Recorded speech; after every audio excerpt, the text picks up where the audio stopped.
በአንድ አጋጣሚ አንድ አባትና ልጅ ይኖሩ ከነበረበት አባትየው በደንብ ይጸልይ ነበር። የጸሎት ሰው ነው። እግዚአብሔር ይላል ሁል ጊዜ እግዚአብሔር ይለዋል። እና አንድ ቀን ልጁ አባትየው የማይጠብቅበትን ጥያቄ ጠየቀው። ምን ብል ጥሩ ነው? አባዬ ሁል ጊዜ እግዚአብሔር ትላለህ፣ ወደ እግዚአብሔር ብለህ ትጸልያለህ። እሱ የት ነው ያለው? ምን ያክላል?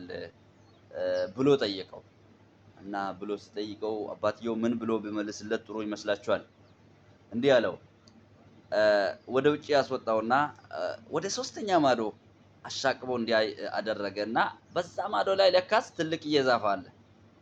ምንም ያህል እንኳን ያ በሶስተኛ ማዶ ያለው ዛፉ ትልቅነቱ ምንም ያህል የሚያስደንቅ ቢሆንም በሶስተኛ ማዶ ስለነበሩ ብዙም አስደናቂ አልነበረም። ከሌሎቹ ዛፎች ትንሽ ተሽሎ ታያቸው እንጂ አሳየውና ከሌሎቹ ለይቶ ሲያሳየው አዎ ትንሽ ለየት የሚለው ነው አይደለ? አዎ እሱን ካየ ጥሩ ነው ናና አሉና ከዛ ወደ ሁለተኛው ማዶ ተሻገሩት። ከዛ በኋላ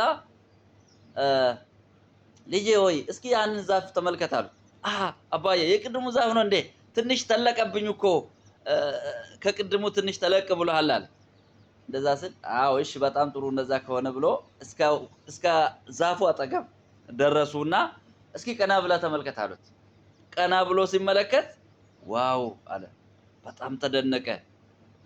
ታዲያ ይሄን የሚያክል ትልቅ ዛፍ ነው እንዴ ሶስተኛ ማዶ ሳለን ትንሽዬ ይመስለን የነበረው ብሎ ሲጠይቀው አባትየው እንደዚህ አለ። ልጄ ሆይ ዛፉ ትንሽ መስሎ የታየን እኛ ሩቅ ስለነበረን ነው። አሁን ደግሞ ትንሽ ተለቀ የምትለው ስለቀረበን ነው ትልቅነቱን ያወቅነው ብሎ መለሱለት። አባትየው ለልጁ እንደዛ ብሎ መለሰለት ይባላል። ስለዚህ ዛሬ ይሄንን ቪዲዮ እስኪ ስክሪኑን ጫን አድርጋችሁ ያዙና ለሁሉ እንዲደርስ አድርሱልኝ። በተለይም እግዚአብሔርን በደንብ የሚያውቁና እግዚአብሔርን በደንብ የተረዱ ለሚመስላቸው ሰዎች አድርሱልኝ። ተባረኩልኝ። ወዳችኋለሁ። ሻሎም